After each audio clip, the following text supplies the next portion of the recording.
быйыл Эверестке чыкканым альпинизм дүйнөсүндө бир уникалдуу көрүнүш болду да. Жарым жолдон кайткандарын абдан көп көрдүк. Кыргыз тоого чыкмак дептепи? Биз кыргыз тоого чыкпайт, кыргыз жашайт тоодо. Бул жакта катачылыкка жол берилбейт. Ойго кеткен энергияны дагы кадимкидей эсептейсиң. Ар бир тоо ар бир кишиге ар нерсе берет. Натальяны сактап калам деп Лука өзү өлдү. Натальяны по-любому куткара алмак эмес. Наговицаныкы демек башынан эле белгилүү болчу экен да. Шанс жок болчу. Башынан эле. Шанс вообще жок болчу. Элдер мисалы 3-4 жыл ошол тренировканы өтө турган болсо, мен ошо 1 жылдын ичинде болуп көрбөгөндөй нагрузка менен 1 жуманын ичинде 2 жолу чыктым. Кайсыл жеринен тиг учакка отура калдыңыз эле? Вертолет чыга албаганын көрүп атабыз. Закон аркылуу тыюу салынган. Эч ким вертолет менен чыга албайт. Ушактар чыгыптыр деп баягындай кадимки эле каткырып Наталья сыяктуу тоонун башында калышым керек экен эле.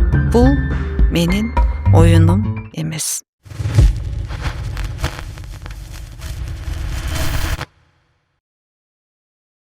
Салам достор, сиздер үй салганы жатасыздарбы? Кантип акча үнөмдөп, кооз кылып салса болот деген суроо турат болуш керек алдыңыздарда. Анын бир эле жолу бар. Ал дизайн студияга кайрылуу. ADS дизайн студиясы үйүңүздүн дизайнын коноктор келгенде таң калгандай кылып туруп жасап берет. Баса компаниянын куруучулары дагы бар. Алар үйүңүздү өздөрү салып берет. Автордук көзөмөл дагы бар. Курулуш иштери кандай жүрүп жатат, бардыгын өздөрүнүн колуна алат. Айбек Теңизбай промокоду менен кайрылсаңыздар, сиздерге 5% арзандатуу дагы каралган. Толук маалымат алуу үчүн ылдыйкы шилтеме менен кайрылсаңыздар болот достор. Шашылыңыздар. Саламатсызбы, Раскүл айым? Подкастта көргөнүм абдан кубанычтамын. Эң биринчи суроом. Кантип Эверестке барууну чечтиңиз? Кантип бул спорт чөйрөсүнө мүчө болуп калдыңыз деген суроодон баштайлы. Айбек, ушул өзүңөрдүн подкастыңарга чакырганыңарга чоң рахмат.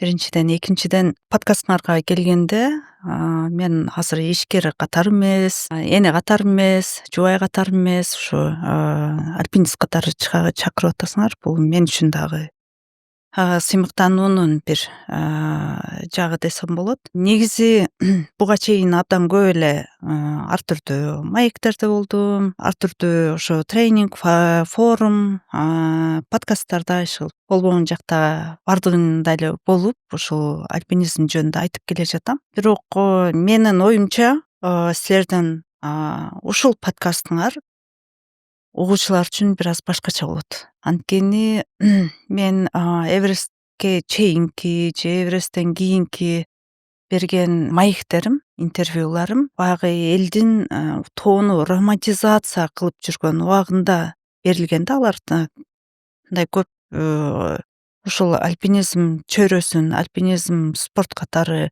анчалык серьезно кабыл албай турган убакытта алар үчүн башкача жетиши мүмкүн. Бирок акыркы окуяларды камтып алганда көп кишинин көзү ачылып дегендей, романтикалык элестетүү жок.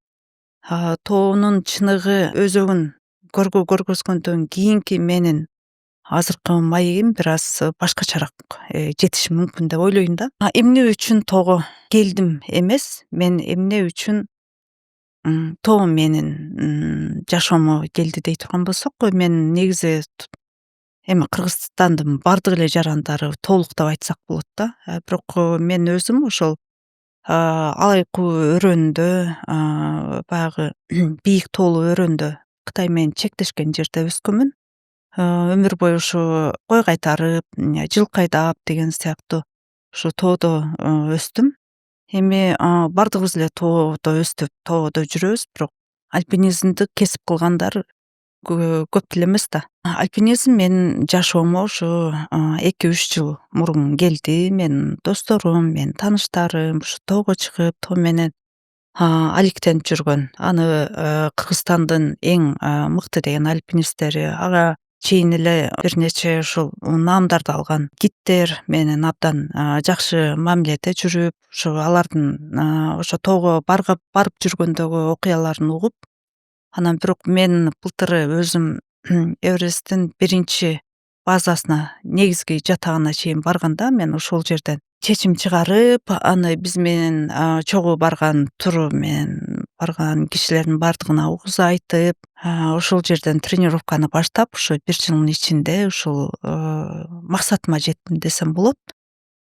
Бирок мен башка бирөөлөргө ушундай кылгыла дегенден алысмын. Анткени бул өтө рискованный. Эми баягы тренировка деген башка, денени чыңдоо деген башка, денени ошол тоого көндүрүү деген таптакыр башка. Бирок андан башка дагы ички эрктүүлүк, чыдамкайлык жана өжөрлүк бул башкача дагы бир альпинизмге керектүү мүнөздөрдүн бири деп айта алам. Анткени ошол эле биз менен кошо барганда канчалаган адамдардын эрки жетпей, чыдамкайлыгы жетпей, жарым жолдон кайткандарын абдан көп көрдүк. Ооруганда чыдабай кетип калгандарды көрдүк.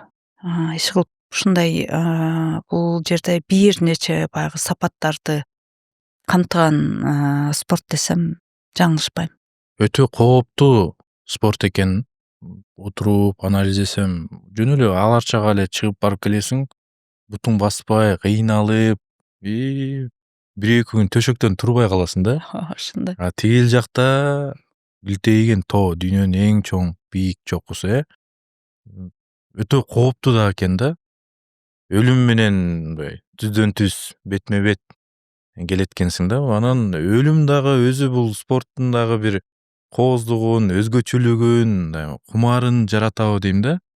Башка спортторго салыштырмалуучу. Өткөндө бир аябай элдер болуп көрбөгөндөй биринчиден мен жөнүндө ар нерселерди жазышты. Бирок ошол эле убакта түшүнүп, кээ биркилер өздөрүнүн ички коркунучу аркылуу, өзүнүн призмасы аркылуу карап туруп, ошо орус альпинисткасынын окуясында дагы ар ким өзүнүн пикирин жазып атышты да. Мисалы, бизде динде ошол Меккеге барып ошол жерде өлсөм, ошол жерде сөгүмүм коюлса деп элдин баары мындай динге ишенгендер ошону эңсешет да. Альпинисттер деле мисалы, эгерде мен тоодо өлүп калсам, мен ошол денем ошол жерде жата берсин деп ошого кайыл да. Ушул нерсени дагы түшүнүш керек. Анткени эми элдин баары баягы альпинисттерди осуждать этип атышат. Бирок ошол эле убакытта альпинисттер мисалы Меккеге барып өлгөн кишилерди осуждать этпей эле да.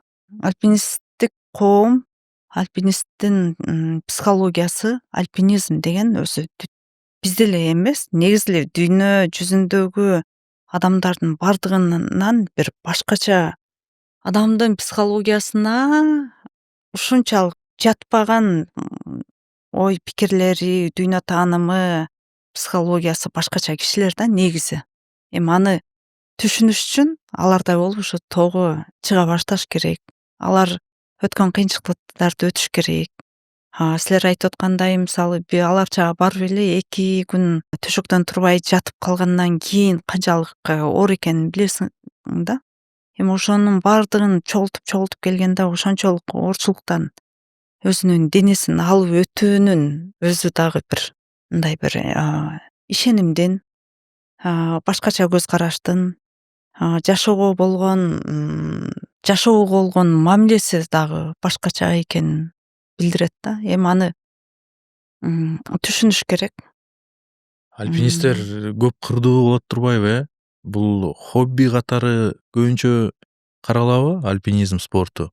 Мисалы, сиз ала турган болсок, өзүңүздүн ишиңиз бар.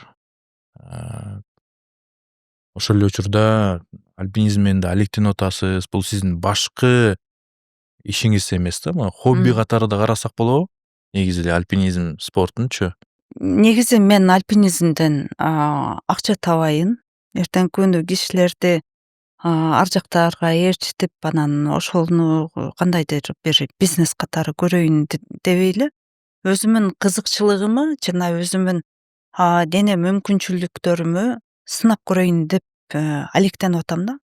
Кээ бирлери үчүн бул баягы каражат булагы, аны кадимкидей кесип кылып акча табышат. Действительно кичинекейинен бери ошо тоодогу баягы тоо гиди, горный гид деп алектенгендер мындай профессионально чыгып ушул өздөрүнүн дагы наамдары бар. Ошол наамдарга жеткен кыйын альпинисттер дагы бизде бар. Алардын контрагы мисалы 1 жыл, 2 жыл алдын ала дүйнө жүзү боюнча аларга кезекке турушат да. Ошондой альпинисттер барбы, Альпинизм дүйнөсүнүн жөнөкөй тил менен айта турган болсок, Роналдосу, Мессиси. Албетте бар. Ошол эле мисалы бизде Алексей Потоцкий деген гид бар, тренер бар. Ошол Алексей Потоцкийдин баягы сабагын алыш үчүн мисалы 1 жыл алдын ала ошонун сабагына жазылып, анан ал көбүнчө ошо Рацак базасында сабагын өтөт. Мен мисалы барганда ошолнун базасына барып турам ошол күнү. Ал башка бирөөлөр менен тренировкасын бүтүп, сабагын бүтүп келгенден кийин определенный бир ошол эле саатта менин сабагым башталат. Мен ага чейин бардык анын тапшырмасын аткарып, конспекттерин жасап, ал деген жабдыктарын алып, таптайыр болуп барып турушум керек. Анан мен менен тренировкасын баштайт. Эми ал этаптар ар түрдүү. Мөңгүлөрдө чыгылсаң кандай болот, жана антип өзүн өзү кантип спасать этиш керек же сен өзүң партнерыңы кантип спасать этиш керек, жыгылсаң кантип туура жыгылыш керек, түшүп кетсең кантип туура түшүш керек. Иши кылып ушундай абдан көп ушундай тренировкаларды өткөрөт. Ошол эле убакытта бизде зимний снежный барс деген Андрей Ерохин деген гид бар. Мен мисалы ошол киши тренировка кылды. Бул кишинин расписаниясы 2 жыл алдын ала жазылган. Дүйнө жүзү боюнча кыдырып жүрөт. Мен мисалы Эвересттен келгенден бери Андрей экөөбүз жолуга элекпиз. Хотя экөөбүз ошо келгенден бери ал мага жолугам деп ал өзүнүн белегин камдап жүрөт. Мен өзүмдүн белегимди камдап жүрөм. Дүйнө жүзү боюнча бул кыйын гидтерге кезекке туруп алдын ала тренировкасына дагы ошол ар түрдүү дүйнө жүзүндөгү тоолорго булардын коштоосуна дагы алдын ала ошо кезекке туруп жазылышат. Бизде болуп көрбөгөндөй кыйын гидтер бар. Кыргызстанда. Ошолордун көбү орус улутундагы альпинисттер. Ушул боюнча суроо бергим келип атат. Кыргыздардын орду кандай? Кыргыз улутунун орду. Анткени сиз айтып атасыз, жалаң орус улутундагы гидтер экен да. Кыргыздар алектенбейби бул иш мененчи? Болбосо өз тоонун чокусуна жашап атабыз. Таң калыштуу. Акыркы убакытта кыргыз гидтер көбөйүп калды. Мен билгенден ошол эле Кубанычбек, Шамиль деген мыкты жигиттер ошо гид катары тоого ар кимдер алып жүрөт, бирок бул гидтер эле, альпинист эмес. Ошол эле убакытта альпинисттик гидтердин арасында ар бир бийиктиктин өзүнүн гиди болот.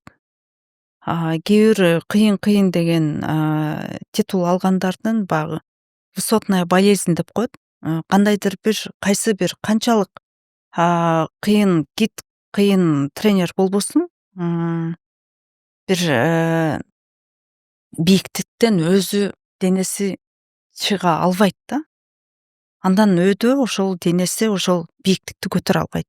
Ошондой дагы бир өзгөчөлүк бар да ошо альпинизмде. Мисалы менин бир тренерим бар. Ал дүйнө жүзү боюнча ушул Кыргызстанга келип, ошол кишиден сабак алып кетишет. Бирок ал киши 5000ден өйдө чыга албайт. Анткени денеси не позволяет деген сыяктуу да. гид башка, альпинист башка экен демек, ошол эле убакытта бизде болуп көрбөгөндөй кыйын жөн эле снежный барс, зимний снежный барс деген Наамдар дүйнөдөгү бар экен. абдан катаал наамдарды алган альпинисттер көп. Бирок ошолордун бардыгы орус тилинде.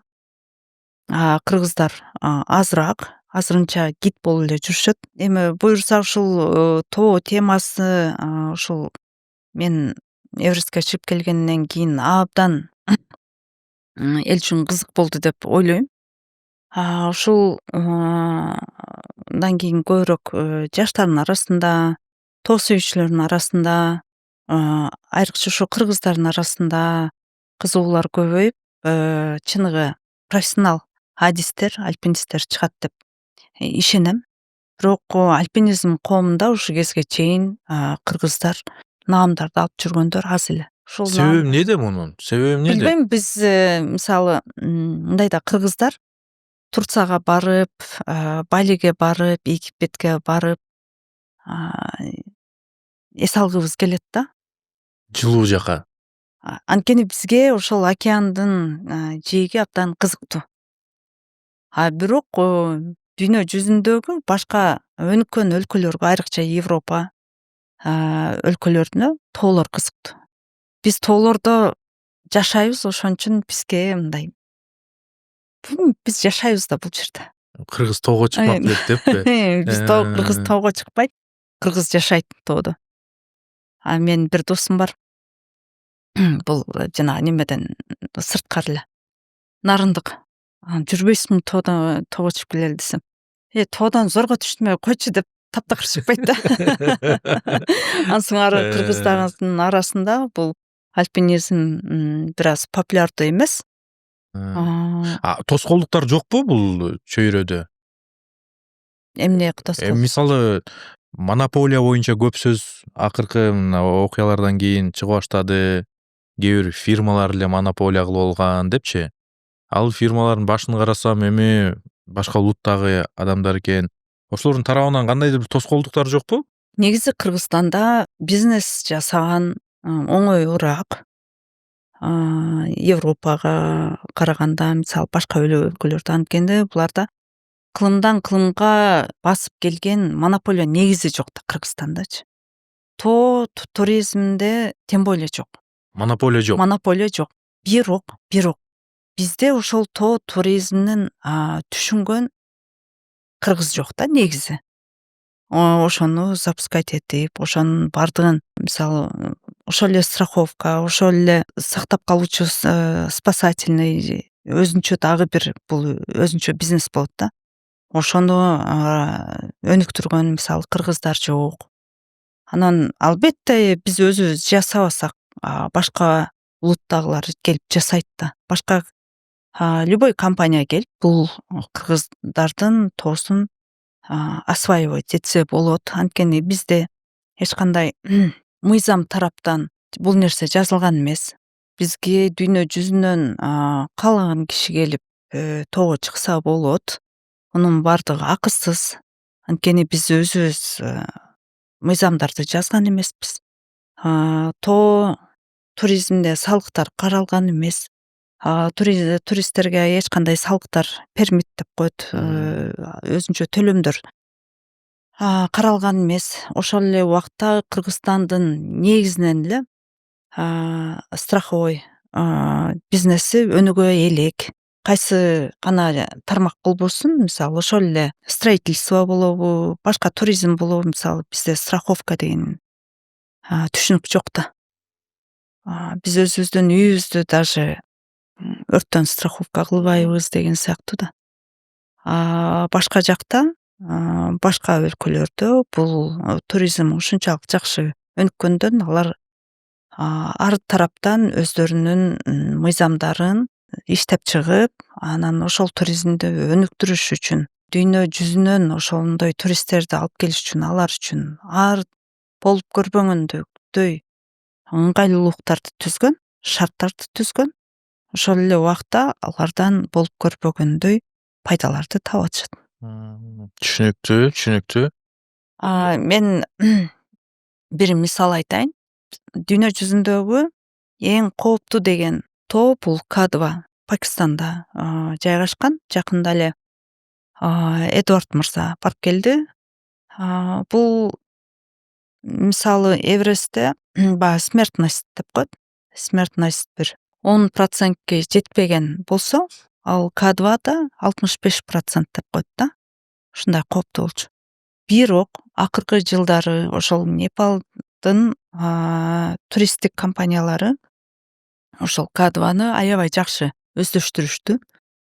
Ошол өздөрүнүн страховой компанияларын, куткаруучу компанияларын, куткаруучу техникаларын, өздөрүнүн гиддерин, шерпаларын, кандай ошо Непалдын тоолорун өздөштүрсө, ошо К2ны негизи эле Пакистандын тоолорун ошентип өздөштүргөндөн кийин бул баягы каза болуу пайызы абдан төмөндөдү да. Ошо смертность деп проценти азыркы убакытта 10-15 деп атышат. Эгерде бардык ыңгайлуулукту түзө турган болсо, бардык эле тоолорду өздөштүрсө болот. Өлүм эгерде жок болуп калса, кызыгы жок болуп калбайбы? Жок. Кеп адамдар, альпинисттер өлүш үчүн барбайт да. Эмоция үчүн барат. Ал эмоция баягы коркпой, үркпөй, эгерде мен өлүп калсам кандай болот дебей барганга жакшы ыңгайлуулук түзүлөт. Анткени альпинизм чөйрөсүндөгү мындай талкууларды карасам, өтө өлүмдөн чыгып кеттим, куткарылып кеттим, өлүмгө бетме бет келдим, бирок ага карабастан ушундай аракеттерди кылдым деп айтылат экен да көпчү. Ошол тоо менен дагы эмес, ошол өлүм менен болгон күрөш биринчи орунга чыккандай да Ооба. альпинизмдечи. Ошонусу кызыктырабы адамдарды, альпинисттерди деп ойлоп койдум да. Альпинисттер өзү ошол жака бара жатканда өздөрүн эмне күтүп турганын бардыгы ачык акылы менен сезип анан барышат да. Бул жакта романтизм жок. Бул жакта катачылыкка жол берилбейт. Бардык нерсени ар бир миллиметри, ар бир кадамы эсептелип анан барат. Ошондой турбайбы? Таң калдым. Ар бир кадам, ошол эле кислород дагы эсептелип, Ар бир- тамак дагы эсептелип, жөнөкөй эле мисалы кичинекей ачкыч дагы салып алсаң, ошол дагы кошумча жүк болуп калат турбайбы тоого чыккандачы? Анан дагы бир нерсе, альпинисттер ар бир кадамды дагы эсептейт. Анткени ар бир кадам, ар бир, мисалы мен болуп көрбөгөндөй жанагы медитативный состояние деп коет да. Медитацияны эмне үчүн кылат? Ал медитацияны ойлонбош үчүн кылат да. Мен мисалы ошол барып ар бир ротацияда өзүмө ошондой состояниеге салып турдум да. Анткени ойлонбош керек. Эгерде ойлоно турган болсоң энергияң кетет. То есть ойго кеткен энергияны дагы кадимкидей эсептейсиң. Башка нерсени айтпай эле коеюн. Кадамды айтпай эле коеюн. Ашыкча бир кыймыл аракетти айтпай эле коеюн. Ашыкча бир жүктү айтпай эле коеюн. Даже ошол ойду ойлоп атканда менин энергиям кетпесин деп ар бир энергияны кадимкидей эле салмактагандай же убакыт менен өлчөгөндөй кылып кадимкидей эле өлчөп, кадимкидей эле билип, энергиянын баасын билесиң, энергиянын өлчөмүн билесиң, аны кантип коротууну жана аны кантип сактоонун бардык методикасын билип каласың. Ошол өлүп калуу факторун алып койсо, анын баарын кереги жок болуп калат го дейм. Жөн эле тоого чыгып барып келгендей болупчу. Жок, тоону антип баасын кетириштин кереги жок. Анткени ар кимдин тоого чыгуу максаты ар түрдүү. Биринчиден, экинчиден ар бир тоо бири-биринен болуп көрбөгөндөй айырмаланат. Үчүнчүдөн ар бир тоо ар бир кишиге ар нерсе берет. 100% өлүм факторун алып салуу мүмкүн эмес экен да, Ал жака чыга алатчу техника да жок экен да. Мисалы биздин мына рацак мен 2,5-3 саатта чыгам да. элдер бир 5-6 саатта чыгат. Кайтара эч кандай коопсуз эле кайтара түшүп кетсе болот. Бирок ошого чыгыш канча кыйын. И ошол эле убакытта бутун кайрып алып, же жыгылып кетип, же бир жерин сындырып алып, тоголонуп кетип, же жөн эле тизеси ооруп баспай калуу, ушундай факторлор кадимкидей эле ар кимди ошо коркунуч күтүп турат да. Мисалы аны барып, ошону өзүнүн башынан өткөргөндөн кийин, менин тизем ооруп турбайбы? Мен бийикке чыксам башым ооруп турбайбы дегенди ар ким өзү билет да. Бирок аны баргандан кийин эле билет. Ошондуктан кичинекей тоо болсо дагы ар бир тоонун баасын кетирбеш керек. Обесценивать этпеш керек. Коркунучту ар дайым карап туруш керек. Ошол жака барып деле давлениясы көтөрүлүп кеткендер толтура. Жүрөгү лакылдап ошо инфаркт болгондор толтура. Андай нерселерди мындай тоо бул коркунуч. Тоо бул стихия. Ошол стихиядан ар дайым өзүн коргоп, алдын алып, ошол коркунучтарды биз карап турушубуз керек. Эмне үчүн? Мисалы, көлгө барганда биз ортосуна барып секирип анан ошол жерде кечке сүзүп жүрө бербейбиз да. Суу деген бул дагы стихия. Биз дагы билебиз, эгерде көбүрөөк сууда калып калсак, бутубуз тарамыш түйүлсө, биз чөгүп кетишибиз мүмкүн. Деген сыяктуу эле бул алдын ала ошо сактануучу факторлорду биз карашыбыз керек. Мен таң калдым техниканын анчалык өнүкпөгөндүгүнөчү. Тоого кантип отуруп алып ойлоном да, мисалы мен деле азыр сиз менен жөнөкөй жаран катары эле бул нерсени түшүнбөгөн адам катары эле сүйлөшүп атам. Эми тоого контип тиги учак барып эле бир эмесин таштап анан тиги адамды илеп алып кетпейби депчи. Ал жака деле жана тиги учактар бара албайт турбайбы тоогочу? Рыскүл Эверестке учак менен учуп тур деп ушак таратышканда мен аябай кыткырып күлдүм да. Бул бир. Экинчи, ошол ушактын башы альпинисттердин оозунан чыкканда экинчи жолу мен уялдым. Анткени бизди мейли кыргыздарды баягы тоо тармагында көп билбеген кишилердин башын айлантыш бир аз оңой. Ооба. Бирок мындай дүйнө жүзүндөгү альпинисттер да карап турат да.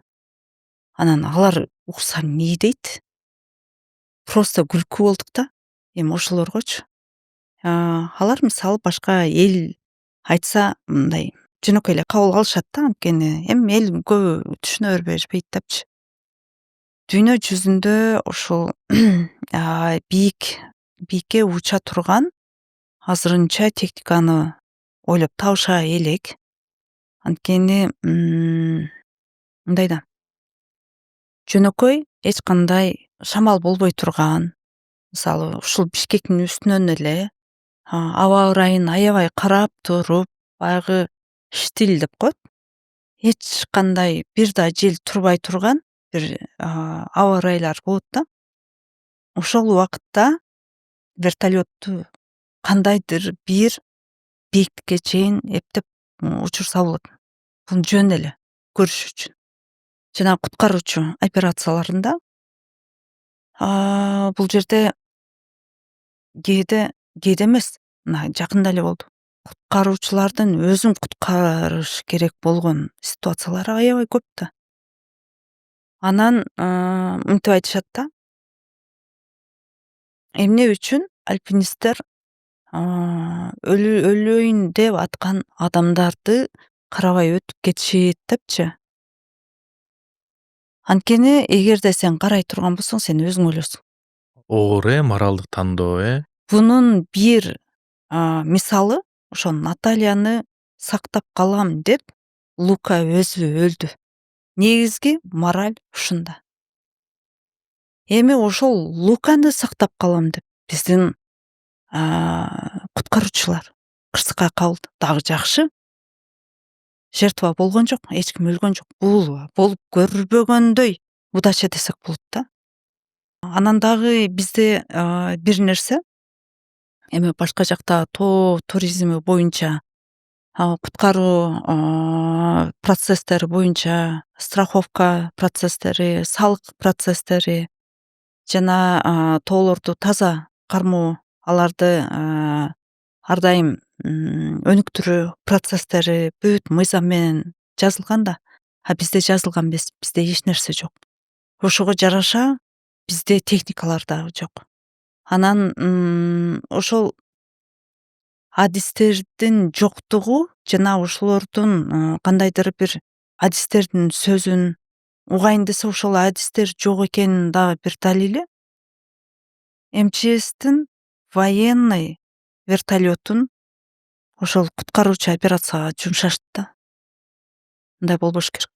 Анткени куткаруучу техникадан бул таптакыр башка техника. Өзүнчө өзгөчөлүктөрү бар, башкача. Анткени мен мисал менен айтып берейин. Непалда ошол тоого чыгыш үчүн бул аябай бийик тоолор да. Анын ортосуна жол салыш үчүн, баягы автомобиль жүрүш үчүн жолдорду салыш үчүн болуп көрбөгөндөй тоннелдерди казыш керек да, негизи баягы тоодон тоого. Ошондуктан буларга баягы вертолет менен каттаган оңоюраак. Анан ал жакта вертолеттор таксидей эле ары бери каттап учушат да. Лагерге жетүү деген ошол экен да. Анан бирок Катмандудан лагерге жетиш үчүн 3 пересадка кылат. Катманду бул шаар. Шаардан Лукла деген аэропортко 4 кишилик вертолет менен учуп барышат. Анан Лукладан дагы бир айыл бар ортодо. Ал жерге дагы башка жеңилдетилген вертолет менен учуп барышат. Жанагы айылга. Ал айылдан ары жактан 2 кишилик вертолет келет. 4 кишилик эмес. Ал вертолет 2 жолу рейс кылат да. Эгерде 4 киши менен кетип атсаң, 2 кишини алып кетсе, аба ырайы бузулуп кетсе, 2 киши ал жерде калып кетет. Кайтара келбейт вертолет. Иши ушундай аябай Коопсуздук үчүн кылынган экен да бул деле. Ошол жактагы аба ырайын, климаттык өзгөчөлүгүн эске алуу менен ошого жараша да тиги учактар учат экен да. Ооба, куткаруучу вертолеттор бул болуп көрбөгөндөй жеңилдетилген. Ичинде летчикке гана эч кандай ордотулбаган жөн эле андай бир отургуч, андан башка эч кандай лишний неме жок да. Обшивкаларын полностью алып ыргытышат. Полдорунан мындай карасаң асман көрүнөт. Болуп көрбөгөндөй жеңилдетилген вертолеттор гана ошо куткаруучу болот да. Анын ичинде ошол бир гана кишилик орун бар. Анан ошо бир жана учкучка ошол вертолеттун ичинде бир эле учкучка, анан бир эле кишиге эсептелген да. Анан ал жактан дагы тигил куткарылып жаткан адамга жардам бере ала турчу дагы адамдар болуш керек экен, тигил тиги учакка салып бере турчу же болбосо жардам берип, мисалычы. Көп киши альпинизм дүйнөсүн билбей туруп, баягы өзүнүн эмоциясы аркылуу, коркунучтары аркылуу, драматизм аркылуу карашат да. Анан айтып атышат да, эми кээ бир билип туруп эле альпинизм менен алектенгендер деле ушул нерседен хайп кылганы мени абдан өкүндүрдү. Анткени ошол Натальяны сактап калышыбыз керек деп, анан ошого вертолет жиберишибиз керек, анан спасательдерди жиберишибиз керек, ал бул деп айтып атышты. Эми мен алардан сырткары эле кандай болот дегенди мындай мисал менен айтып берейин да. Натальяны куткаруу үчүн ошол Натальянын буту сынганда эле ошол аба ырайын карап туруп, Натальяны тирүү алып түшүш үчүн 10, кеминде 10 акклиматизациядан өткөн, даптаяр, ал жака ошол 7000 тоого чыгып кайтара түшө ала турган куткаруучу альпинисттер болуш керек. Бизде каяктагы куткаруучу, каяктагы альпинизм болгондо дагы даяр акклиматизация өткөн. Бирок акклиматизация өтүш үчүн 1 айдан кем эмес 2 ай талап кылынат. Экинчиден, ладно, неме учуп барды дейли, вертолет. Ал Натальяны вертолетко бирөө илип бериш керекпи? Вертолеттун жибин алып келип, Натальяга жиптерди ороп, анан ортосун неме кылып бериш керек да. Эгерде мындай эвакуация кыла турган болсо, ал жерге еще вертолетный отура турган, вертолет отура турган жер жок. Анан дагы бир нерсе. Если даже ошондой боло турган болгондо дагы, ладно, спасательдер бул жактан барсын, ладно, вертолет үстүнөн келсин. Натальяны по-любому куткара алмак эмес. Анткени вертолет ошол жерге барып Натальяны алып кетиш үчүн вертолет учуу аткан пространствонун өзү пустой болуш керек. Наталья мындай неменин тоонун үстүндө жатпайбы? Вертолет барганда вертолеттун өзүнүн парасынын немеси өзүн засасывать этет. Былай опасный да. Ладно, барды. Өзүнүн парасынан чыккан неме бар да. Ооба да. Воздух. Ал өзүн засасывать этип кетет. Ал болуп көрбөгөндөй неме чыгарып атат да, басым чыгарып атат да өзүнүн парасынанчы. Вертолеттун жанына барсаң, тура албайсың да, учуруп кетет да. Ал үчүн вертолеттун астындагы парасынын немесине, жана волнасына астына менен бассаң сени учурбайт. Сен ошого мындай келгенде ал болуп көрбөгөндөй волна кетирет. Ооба да, айланганда. Эми мисалы барып туруп ошол воздухтун волнасы менен тиги тоо тирешкенде ортодо эмне чыгат? Вертолеттун өзүн засасывать этет. Мына спасательдердин немеси ошодон да. Булар биринчиден учуп көргөн эмес. Экинчиден ичи чылкыйган оор военный, анан ичине 6 түшүп алыптыр. Ал жөн эле мындай эле көтөрүлгөндө түшөт да. Спасательный вертолетторду карасыңар. Кичинекей Кичинекей мондай. болот экен. Бир эле кишилик. Анын ичине бир кишиден. Мисалы, мени спасать эткенде, менин шерпаларым баягы сууга түшүп кетти да. Биз биринчи базага барып, уже андан ылдый түшүп кетип атканбыз да. Мен түшпөй калдым, анткени мен аркада келаткам. Ал биринчи шук этип түштү.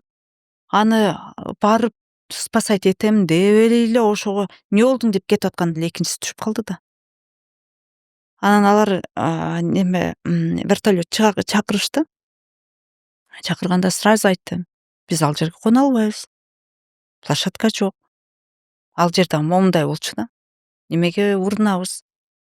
Анын үчүн кайтара экинчи базага чыгыш керек деди. Эверест боюнча эч ким жок. Элдин баары кеткен, базалардын баары. Мен жалгыз кайтара экинчи базага кеттим да. Эч ким жок. Элестет. Баргандан анан баягы примерно мынча саатта деп неметишкен. Мен барып уже жакындап калганда вертолет келди. Мен чуркап барып эле отурдум, чыгып кеттик. Бирок болуп көрбөгөндөй немеге штормго түшүп калдык да. Нагавицаныкы демек башынан эле белгилүү болчу экен да. Шанс жок болчу. Башынан эле. Шанс вообще жок болчу. И все это знали. Аябай катуу коомдук талкуу жаралып кеткенден кийин кой эми деп Кудайга салып туруп эле барышты окшойт анда, Бул неме болду да. Муну орустар атайлап болуп көрбөгөндөй шум кылышты. Чындыгында ошондой болду. Анан мисалы ошол барып келгенден кийин дагы, аны өлдү дегенден кийин дагы, кече Виктория Боня, они нам не дают ее спасать деп. Кто не дает? Бул аябай неме болду да, мындай. Как будто Кыргызстандын власти алып барып Наговицынаны өлтүргөндөй болду. Аябай неме кылышты да. Хорошо, келди, снимайте деп келип, анан немесин снимать этип. Анан бул жерде биздин пиарщиктер бар го. аябай на этом прям неме кылышат да. Но адамдын өлүмүнөн пиар кылган турса болбойт да. Саясатташып кетти го бул окуя дагычы. Болуп көрбөгөндөй. Тиги Орусиянын жогорку Мм. кызматты ээлеген адамдары дагы түшүнүп түшүнбөй эле өздөрүнүн комментарийлерин берип, сиз айткандай атайын кылып аткансыпчы бул нерсеничи. Биздин жанагы неме да. Бир вертолет, например, неме болду да, жок болду. Биздин канчалык ушунчалык техникаларыбыз жоголуп, алсырай берген кимге жакшы. Бул жака дагы илимий бир кадам керек экен да, жакшылап ойлонуштурулган. Мисалы, биз кышкы туризм деп айтабыз, тоо туризми деп айтабыз. Бирок бул эле жанакындай лыжа менен эле тоодон түшүү эмес экен да, көрсөчү.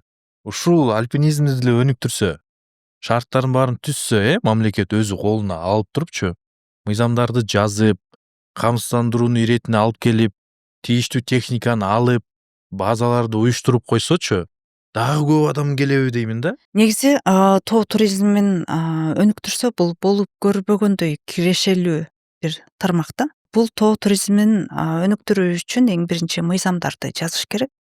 Ал мыйзамдардын ичине ошол эле камсыздандыруу, ошол эле куткаруу, ошол эле жанагы тазалоо, реклама кылуу, маркетинг деген нерселер бар да. Ошонун бардыгын ар бир пунктун карап чыгыш керек да, ошолорду киргизиш керек. Анткени биздин тоолор болуп көрбөгөндөй популярдуу.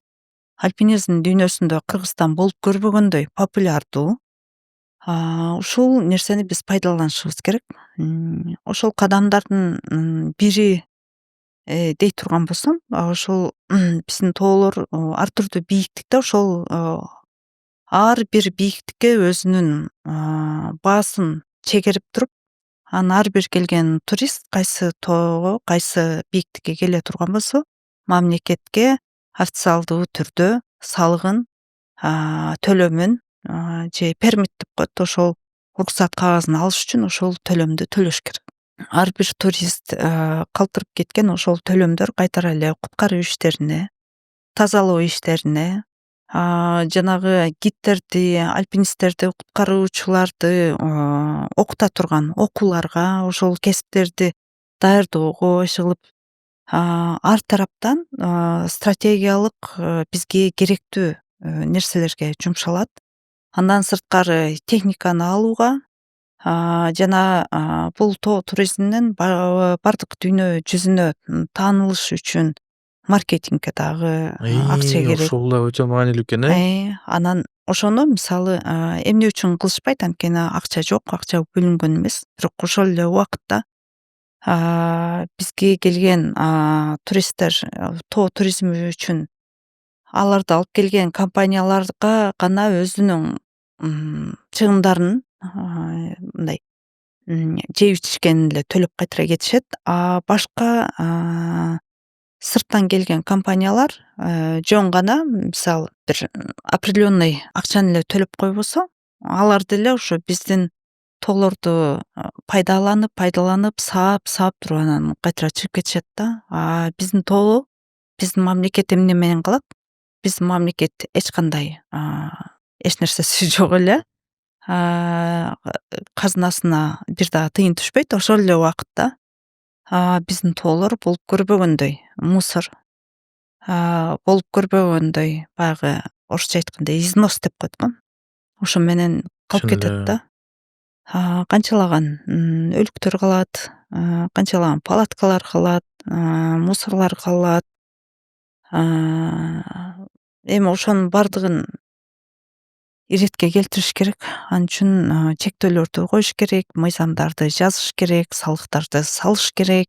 Эми бир иретке келтириш керек деп ойлойм.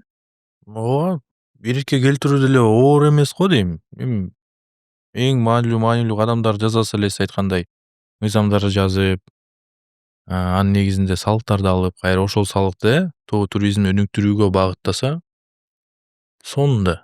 Анан бул тоо туризмин дагы бир жакында кээ бир кишилер абдан туура эмес маалыматтарды берип атышат.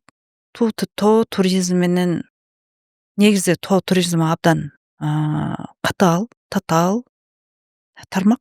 Бирок ошол эле убакытта бул туризмди ичинен билип, бардык шарттарын мурдатан билип бүткөн компаниялар аз эле. Негизи аларды чакырыш керек. Аларга шарттарды түзүп бериш керек. Ошол эле убакытта биздин жергиликтүү компаниялар менен иштегенге аларга милдеттендирилиш керек. Жана биздин жергиликтүү гидтерди, жана биз порттер деп коебуз, Непалда шерпа деп коет. Ошолорду, техникаларды алып келгенге, страховкаларды өнүктүргөнгө аларга ыңгайлуулукта түзүп бериш керек, бирок ошол эле убакытта шарт коюш керек. Анткени алар действительно жакшы билишет. Бирок өздөрү иштеп эле кетип калып атышпайбы? Биздикилер үйрөнбөй атат. Биздикилерин да үйрөтүп, бул жергиликтүү компаниялар менен дагы иштешкенде аларды окутуу тарабын дагы тигилерге жүктөп, ошо менен бирге чогуу өнүгүп өстүрүш керек да. Шерпалар дагы чет жактан келишеби, Мисалы, мен Ленин тоосуна бардым. Ошол Ленин тоосунда 2 эле кыргызстандык болдук. Бирок кыргыз улутундагы мен эле болдум. Анан ошо кыргыз улутундагылар менен сүрөткө түшөбүз деп менен түшүп атышты. Анткени мен жалгыз эле кыргыз болдум да. Менин гидим, тренерим орус улутундагы кыргызстандык. Болуп көрбөгөндөй ар тараптан альпинисттер, туристтер келип, ошо биздин Ленин тоосу болуп көрбөгөндөй популярдуу келип атышты да. Эми ошолордун жүгүн ким көтөрөт? Бизде шерпа же портер деген эми кичине элдер түшүнүп, мына Рацеке портер каттап атат. Бирок чоң тоолордо, мисалы, бизде шерпа портерлер жок. Ошонун бардыгы Непалдан келип иштешет. Портерлердин бардыгы Непалдан келип иштешет. Гидтердин көп бөлүгү ошол Непалдан келип иштешет. Шерпалар бүтүн Непалдан келип иштешет. таң калыштуу. Биздин жергиликтүү калк көбүнчө ошо аттары менен чоң жүктөрүн жеткирип берип, ошо менен акча табышат. Демек чоң акча бар экен да бул тармакта, Болуп көрбөгөндөй. Альпинизм өзү тобокелчиликти талап кылган спорт болуп атпайбы? Ошол эле убакытта альпинизмдин бүт жабдыктары, кийимдери, анан ушундай тоого жүргөн бүт шарттары абдан кымбат болот. Ошондуктан башка мындай туризм тармагына караганда абдан кымбат. Эми ошончо биз казынанын акчасын азыр кургалып атабыз да. Ошон үчүн мисалы мен дагы айтып келе жатам. Ушул 3-4 жыл болду. Мен жолдошум дагы ушул мыйзамды жазып, ушул мыйзамды өткөрө албай келе жатат. Буюрса ушул Наговицынанын өлүмү дагы көп кишинин көзүн ачты болуш керек. Анан ушул мыйзамды кабыл алышат деп мен ишенем. Анткени ал мыйзамдын ичинде мен айтып жаткан мамлекет үчүн керектүү нерселердин бардыгы ар бир пунктунда, ар бир майдалап, ар бир нерсесине чейин кеңири жазылган абдан жакшы мыйзам. Альпинисттердин чөйрөсү жакшыртууга бир сунуштарды берип, мисалычы, бирдиктүү, ынтымактуу түрдө аракет кылып атышабы, жылыштар барбы? Альпинизм федерациясы бар. Акыркы жылдары ушул Эдуард мырза болуп көрбөгөндөй ушу тоо туризм, альпинизмди абдан жакшы бир популярдуулукка жеткирди. Мен ушул Эдуард мырзага мындай өзүмдүн баамы аябай жакшы билдирем да, ар дайым айтып турам. Анын ичинде ушу аялдардын арасында дагы болуп көрбөгөндөй популярдуу болуп бара жатат тоого чыгуу. Негизинен ошол биздин чыныгы баягы профессионал гидтерибизге аябай популярдуу, дүйнө жүзүндө популярдуу болгон үчүн аларга болгон кезек 2-3 жыл мурун болот деп атпаймынбы? Кыргызстандын гидтерине дүйнө жүзүндөгү альпинисттердин арасында рейтинги абдан чоң. Баягы категориясы бар, чыныгы наамдары бар, чыныгы гидтер бул абдан азыр чоң бааланат, катуу мындай популярдуу. Бул жагынан биздин гидтерге абдан ыраазычылык билдирсе болот. Анткени алар ошол кайсы гана жерде болбосун, кайсы гана башка мамлекеттин туристи болбосун, акыры келип Кыргызстанга алып келип, ушу Кыргызстандын тоолорун көрсөтүп, Кыргызстанга болуп көрбөгөндөй жакшы альпинизмди жайылтып атышат. Жылыштар бар. Ошол эле учурда ынтымак жоктой сезилди да. Жеке мен үчүнчү. Силердин окуяларыңарды талдай турган болсокчу, кандайдыр бир бут тосуулар дагы болду деген ойго токтолуп атам да. Ачык айкын айтылган жок, бирок сырттан байкалды. Сырттан байкаган кишилер байкап атат, ар ким ар түрдүү комментарий берип атат. Бирок мен бул оюнду ойногон жокмун. Анткени эми башынан эле ошол ички кандайдыр бир мамилени көргөнүм үчүн мен таптакыр киришпей, ошол баягы коомго кирбей койдум да. Бирок мен ошол эле убакытта ошо коомго кирбегеним үчүн дагы өзүмдүн жазамы Сиз революционер болдуңуз окшойт бир четиненчи. алдым десем жаңылышпайм. Анткени ошол коомго кирбегеним үчүн дагы мени бир аз неме кылышты. Белгиленген оюнда ойнобогонуңуз үчүнчү. Ошондой болдубу? Негизи мен жашоомдо эле кимдир бирөөлөрдүн чийип койгон чийинин кимдир бирөөлөр жазып койгон оюнду эч качан негизи эле ойнобойм да.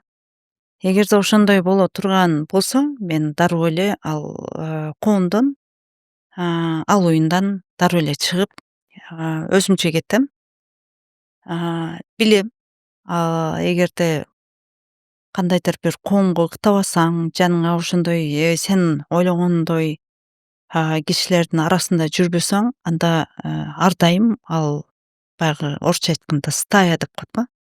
Стая жейт да адамдычы. Бул бир эле альпинизмдин бардык эле жерде, ошол эле коомдо, ошол эле саясатта, башка тармактарда деле ошондой да.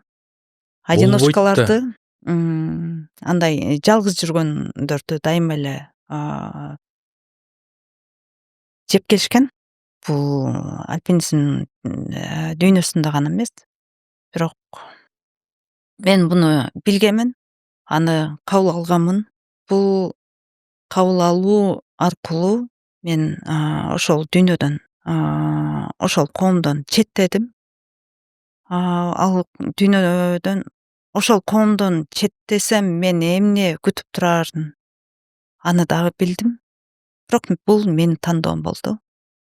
Анткени мен бирөөлөр чийип койгон оюнду, бирөөлөр жазып койгон эрежелерди жана бирөөлөрдүн айткан сөзүн айтып, бирөөлөр үчүн башка бирөөлөрдүн куралы болгум келген жок. Туура эмес да, сен чыгасың, сен чыкпайсың деп Кыргызстанда болуп алып аныктаганчы. Бардыгы табигый негизде болуш керек да. Жасалма болбош керек. Ким чыгып атат, чыгыш керек, эркиндик болуш керек да. Туурабы? Анан бюрократияны бул жака киргизип аныктаган туура эмес да. Бул өтө чоң биздин кемчилигибиз болуп атат да. Моралдык жактан дагы, адилеттүүлүк маселесинен дагы, мыйзам жагын, бардык жагынан карасакчы. Кыргызстандын жарандары бул жерде отуруп алып, башка бир өлкөнүн тоосуна эрежелерди бири-бирине киргизип атат да, мындайча айткандачы. Ошол эле убакытта биздин тоолорубузду болуп көрбөгөндөй ар жактан келип тебелеп тепсеп кетип атат. Ал жөнүндө унчугушпайт. Эмне үчүн биз өзүбүздүн тоолорубузга ошондой эле чектөө киргизели, ошондой эле эрежелерди киргизели.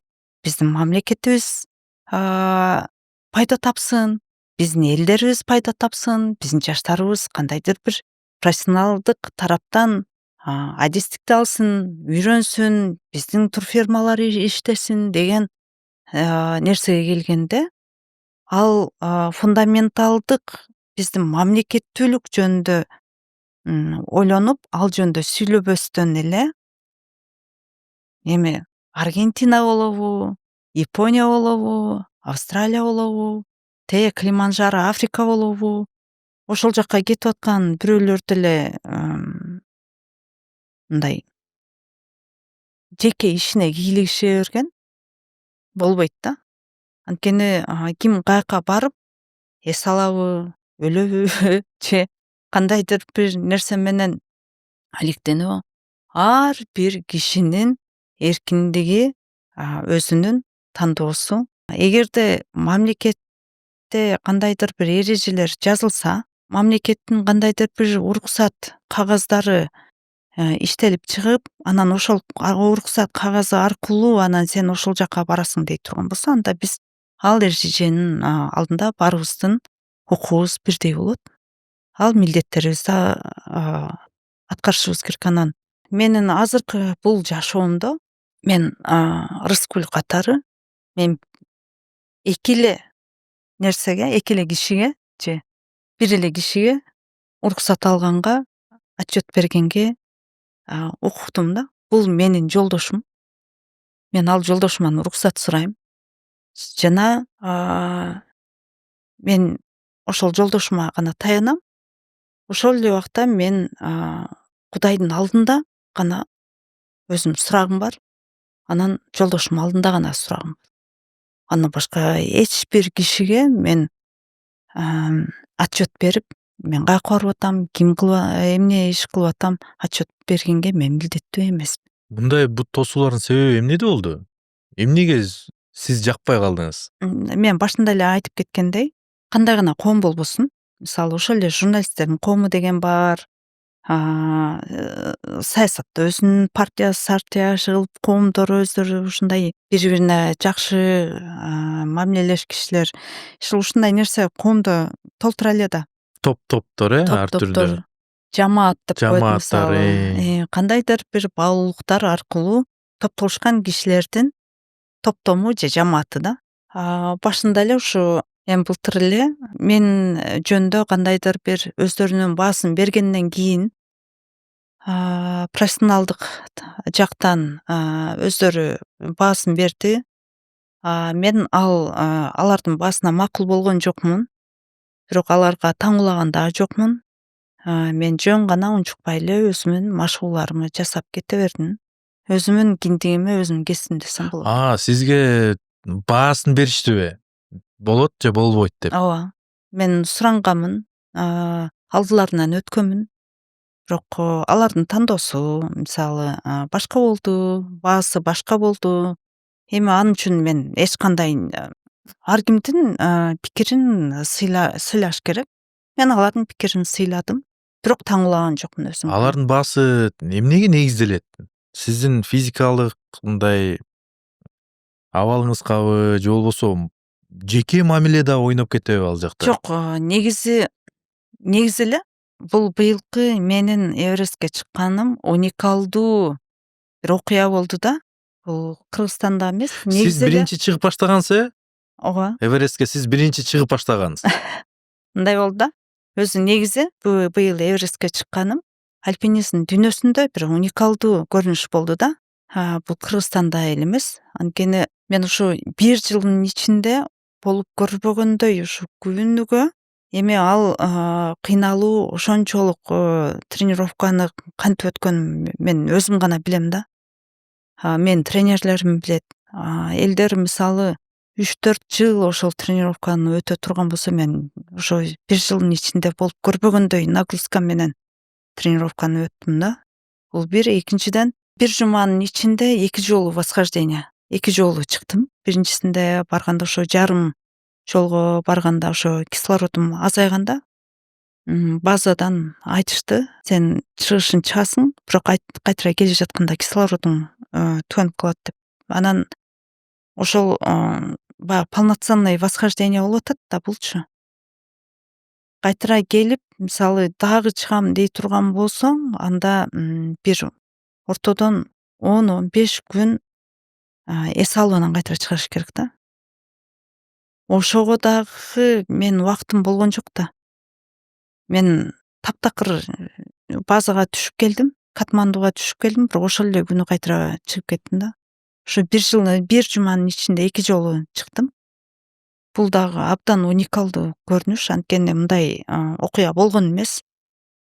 Эми мен башынан эле эч кандай пиар кылып, эч кандай бул өзүмдүн ушул Эверестке барганымы, негизи эле ушул кадамымы пиар кылбагандыгым үчүн акырына чейин, азыркыга чейин пиар кылган жокмун. Ошондуктан бул нерселер көп эле мындай өзүм айтсам эле айтылды да. А так чын-чынына келгенде эгерде интервью алып, кино тартып, ушул жөнүндө нерселерди айта турган болсок, ошол альпинизм дүйнөсүндө действительно айтышмак.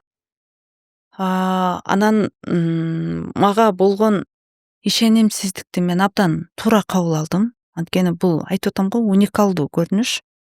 Элдер 7-8 жыл, болбосо ошо 2-3 жыл даярданса, мен 1 жылдын ичинде даярдандым да. Анын үстүнө буга чейин мындай тармакта көп жүрбөгөндүктөн мен деле башка бирөө келип ушинтип айтса, мен деле ойлонуп көр, өзүңдүн жашооңо тобокелчиликке салба деп мен деле айтмак. Ошондой айтуу болдубу же болбосо тоскоолдук болдубу? Айтса ооба кабыл алам. Мисалгачы, Айбек, сен даяр эмессиң азыр подкаст тартып баштаганга десе, мен өзүм туура эле кабыл алам да, бир адискел болуп айтып атсачы.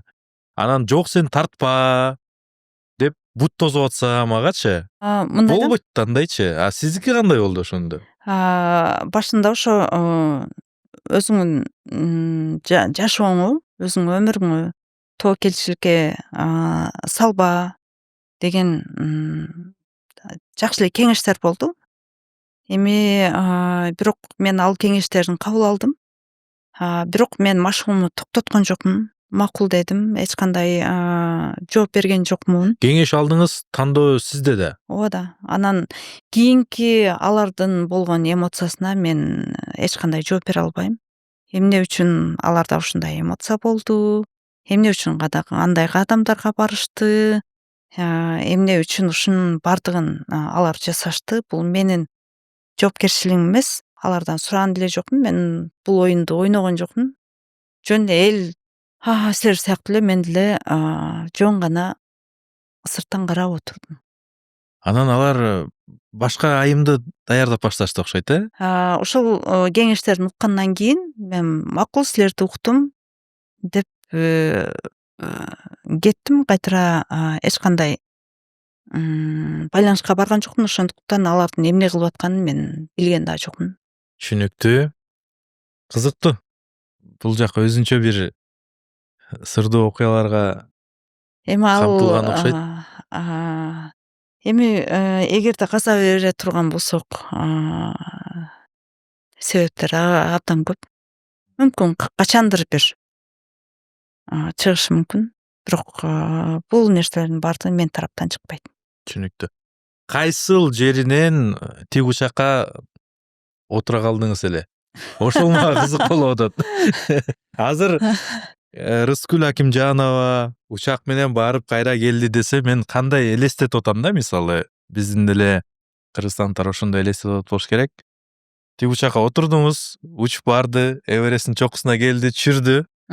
Сиз ал жакта кичине дем алып, эки жагын карап, көрүп, эмоция алып, кайра тик учакка отуруп, кайра келип калгандай сезим болду да. Жок, Ошол жаңылыктарды ал окуп жерде аткандачы, жана жазып аткан адамдардын ал жерде мен минип чыккан 2 шерпа дагы бар да. Ал мени эки шерпа эки жактан башын көтөрүп алып, неметип алып, бириктирип алып мени көтөрүп чыккан да. эки шерпа Ай. сизди көтөрүп алып. Алар чыгарып кайра түшүрүп койду ошондо. Күлкүнчтүү.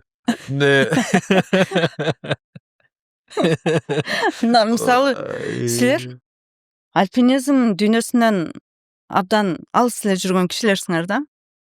Ооба да. Мен азыр унчукпай эле отурам. Өзүңөр айтып алып, өзүңөр күлүп атасыңар да. Мен жөн эле отурам. Бул жакта 10 адам куткара албай жатат. 7000диктен. 7000диктен бир адамды. Эл жакта абал башка да. Учакка кайсыл этабында отурдуңуз? Ошону айтып бериңизчи. Эми мындай да. Ушул икаяны ким чыгарса дагы, биздин альпинизм дүйнөсүн болуп көрбөгөндөй дүйнө жүзүнө маскара кылышты да.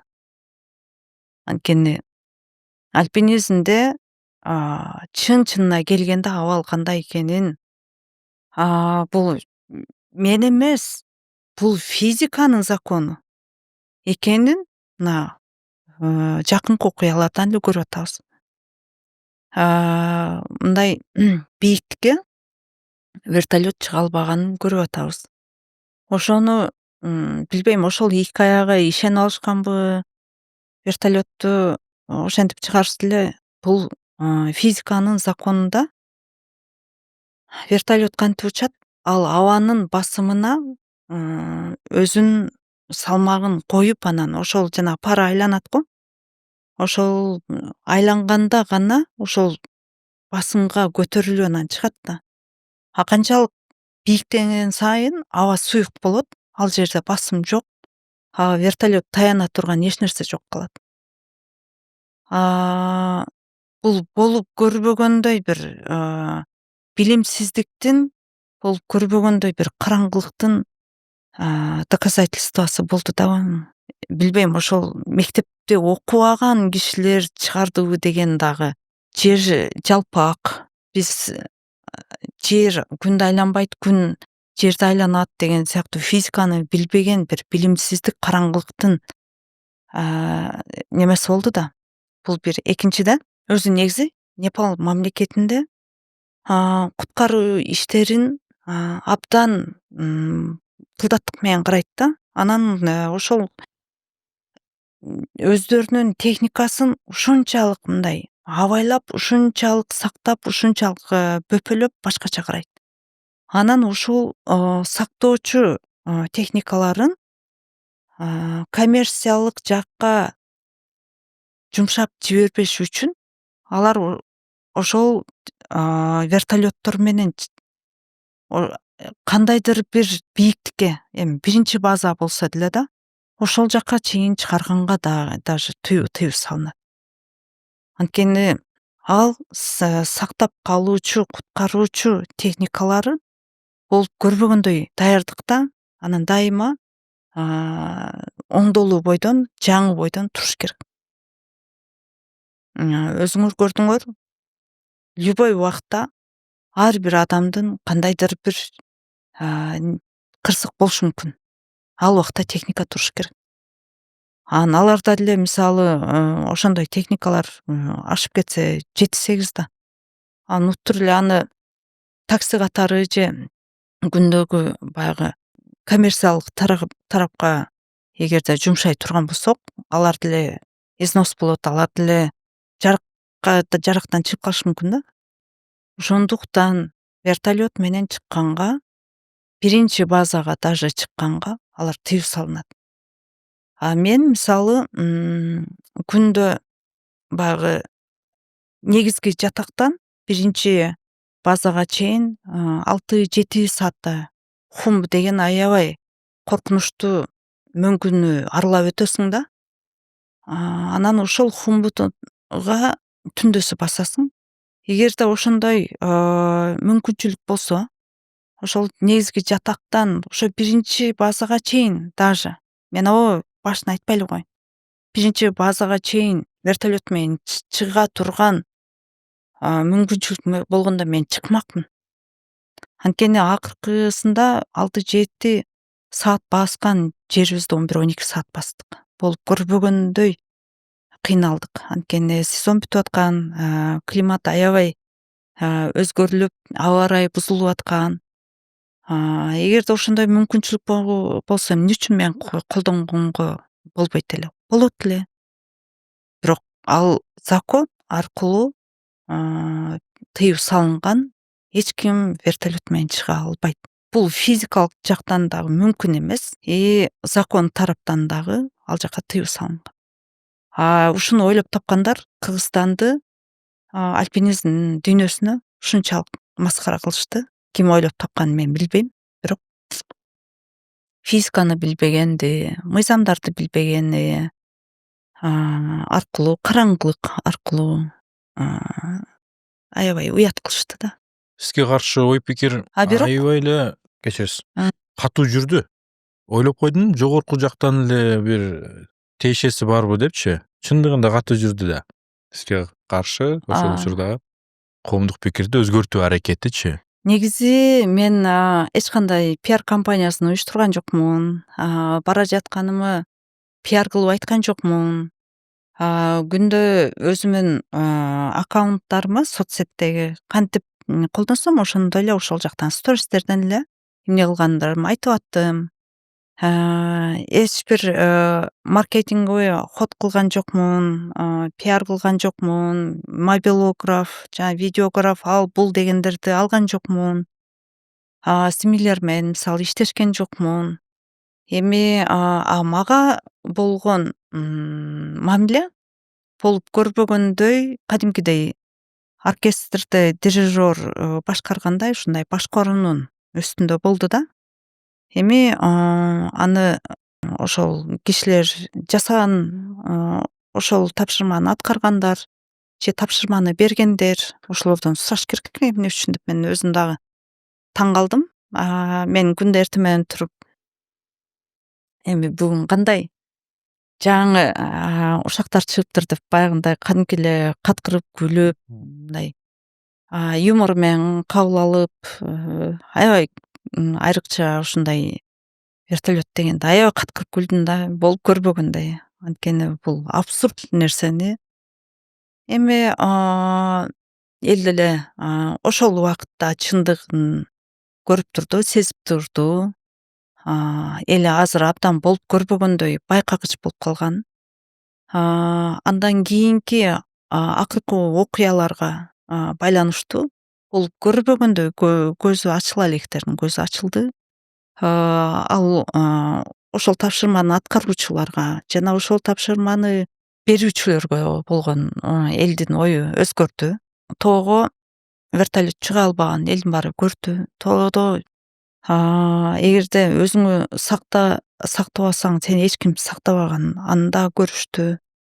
Ал жакта бирөөнү сактайм деп өзүң өлүп кала турган жанагы Натальяны сактайм деп Луканы өлүп калганы ошол сыяктуу иши кылып драматизмдин болуп көрбөгөндөй бардык аспекттери ошол жерде биздин Кыргызстандын ичинде ойнотулду десем болот. Эгерде мындай биздин жанагы кээ бир мага болгон ошол хикая деп коем мен, жомоктордун логикасы болгондо, значит мен дагы ошол жерде өлүшүм керек экен эле. Тоодо калышым керек экен эле. Ошондо качан мен ошол жерде өлгөндө гана элдердин нери сууп анан рас болду деп ошого ыраазы болмок экен. Мен тирүү келгеним үчүн ыраазы болушупкан жок. Демек адамдын пейили ошондой экен. Ошол эле. Мен дагы ошо Наталья сыяктуу тоонун башында калышым керек экен эле. Өтө өкүнүчтүү. Ага чейин барбашыбыз керек го дейм баары бирчи. Ортодон эле баарын аныктап алып анан ошого жараша баарын билеткибиз эле келе берет биздинчи. Эми мисалы логика боюнча, значит мен өлүшүм керек болчу экен да, туура. Мени куткарыш керек эмес болчу. Менин ошол эки шерпам сууга түшүп кетип, ажалдан калып, ошо реанимациядан зорго чыкты да, мен ошолордун өмүрү үчүн ушундай переживать этип, мен бардык дүйнөнү унутуп, мен болгон көңүлүм ошолорго бурулуп турду да, ошолордун өмүрү үчүн ушунчалык дуба келтирип турдум да. Башкалардын логикасы боюнча анда мен сөзсүз ал жакка өлүшүм керек болчу экен. Тирүү келбешим керек экен эле. Ошондо мокум Ошондо мокум канышмак. Бирок мен тирүү келгеним үчүн мен ушундай жазалашты да, мындай в кавычках. Мен тирүү калганым үчүн, менин тирүү келгеним үчүн, мени куткарышкандыгы үчүн болуп көрбөгөндөй мен ушундай жаман сөздөрдү уктум. Эгерде мен өлсөм, ал адамдар үчүн абдан мокуму канып, ал адамдар үчүн жакшы болмок экен эле.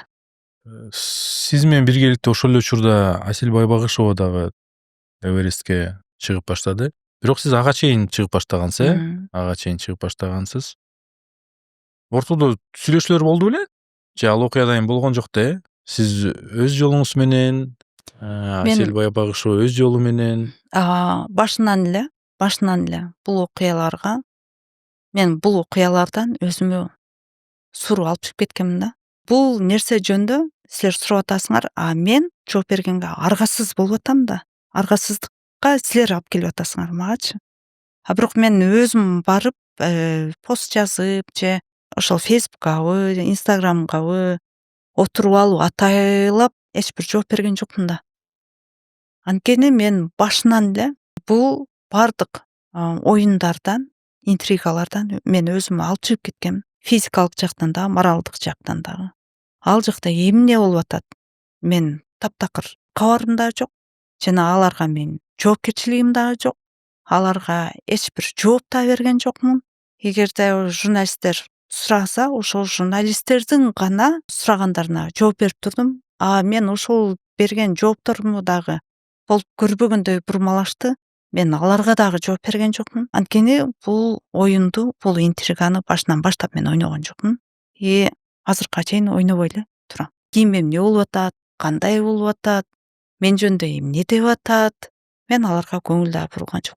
Бул менин оюнум эмес. Бул жерде ошончо эркектен жалгыз эле мен эркек болдум да. Туура эмес негизичи. Жиним келет деп койгула. Сизде дагы, менде дагы ушул аябай өрчүгөн да адилеттүүлүк. Внутренняя справедливость деген болду да. Мен булар ошол жана жакшы айттыңыз, эми өз үчүн кылгандар бар, ошол эле учурда коммерциялык максатта бул жерде жүргөндөр бар. Мен аял үчүн, мен кыргыз жерим үчүн. Мен мисалы кыргыз жерим үчүн деген жок. Мен эч кимге арнаган жокмун. Мен просто барып ошол жерден салам айттым. Мен бирөөнү колдонгум келген жок. Аябай драматизм болуп атышпайбы? Анан мен андай да кылган жокмун да, естественно. Эми ал жерде бардың, действительно неме кылдың. Посидела, отдышалась, өзүңө келдиң. Анан бир неме действительно ал жерде колуң тоңот да. Бир ашып кетсе 1 минутка жетпеген немеде выдерживать. Ошондо снимать этип калышың керек да. Мисалы, коланы ичип атсаң, коланы дайыма койнуң алып жүрөсүң да. Мындайраак калат го. Коланы тез ичиш керек, болбосо ичип атсаң кадимкидей пышык деп тоңуп калат да. Сен ичип бүткөнгөчү. Немени алып туруп снимать этип атканда уже тоңуп калат да. Ага антип даярданасың да. Анан ошону снимать этесиң, все, сразу коюнга саласың. Анан мындай да. Эмне үчүн ошончо жылдан бери кыргыздын тоолору жөнүндө менен башка эч кимиси ушул проблеманы көтөрүп чыккан жок. Проблеманы көтөрбөйт дагыларчы. Анан Рыскүл молодец, куттуктайм деп койгон сөздү айтпаш үчүн канча энергиясын кетирип. Айтып атам го, мен энергияны аябай неметем да. Баалап, Ошо мисалы мындай неме бар да. Чындыкты айткан кишинин энергиясы көбүрөөк кетеби, же калп айткан кишинин энергиясы көбүрөөк кетеби? калп айткандык келет да. Эмне үчүн? Ойлонуш керек да калп айткандан кийинчи кайра кийинки кадамдарын кантип актанам же болбосо анын жолдорун көп ойлонот. Андан кийин калп айткандан кийин дагы мүмкүн оюна бир келет, калп айтып койдум деп сарсанаа болот. Ошонун баары энергияны алабы? Конечно, и причем на всю жизнь. Өздөрүн болуп көрбөгөндөй калпка жетелетип алышты да. Эми мисалы силерге окшогон. Эми бизде көп эле журналисттер баягы мындай кыргызча жүз келдиге келгенде неме айтышат да. Эмне анттыңар дегендерчи. Ошолордон эми сурайт да, любой жерде сурайт. Жөнөкөй кишилер деле сурайт. Рыскүл вертолет менен Эверестке чыкканбы деп сурайт да. И у них два выбора. Ооба же жок деп. Ооба же жок деш керек. Жок десе өздөрүнө өздөрү каршы келет. Ооба десе бул өмүр бою калп айтып жашайт. И каждый раз калп негизи адамды мындай жашоодо дагы жолун бууйт, берекетти алат, оомат келбейт. Ооба да. Внутренний немеси Бузулат да. өспөй. Ички Энергиясы дүйнөсү бузулат да, энергиясы бузулат да адамдын. И внутреннее разрушение болот. Эмне үчүн мен ушундай нерселерди айтыштан мурун эң биринчи ойлонгонум, мен коомго мени кантип ойлойт деген мага абсолютно пофигу. Мен жакшы сүйлөсөм дагы сөз жаман айта тургандар бар да. Ооба. Коомго жагышы мүмкүн эмес. Ооба. Бардыгына, Бирок мен үчүн мен разрушение болбошум керек да. Для меня вот самое главное ошол. Булар жанында жүрсөң, үчөө биригип, же төртөө биригип, баары бир мени неметет экен.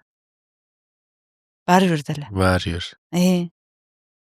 Как практика показывает, оказывается, так и было. Башка бирөөлөр кылган кыймыл аракеттеринин жоопкерчилигинде эмес, мен үчүн мен башка бирөөлөргө болгон кыймыл аракетимин жоопкерчилиги, милдеттүүлүгү жана анын айыр ахлактык тарабынан мен үчүн ошол баалуу.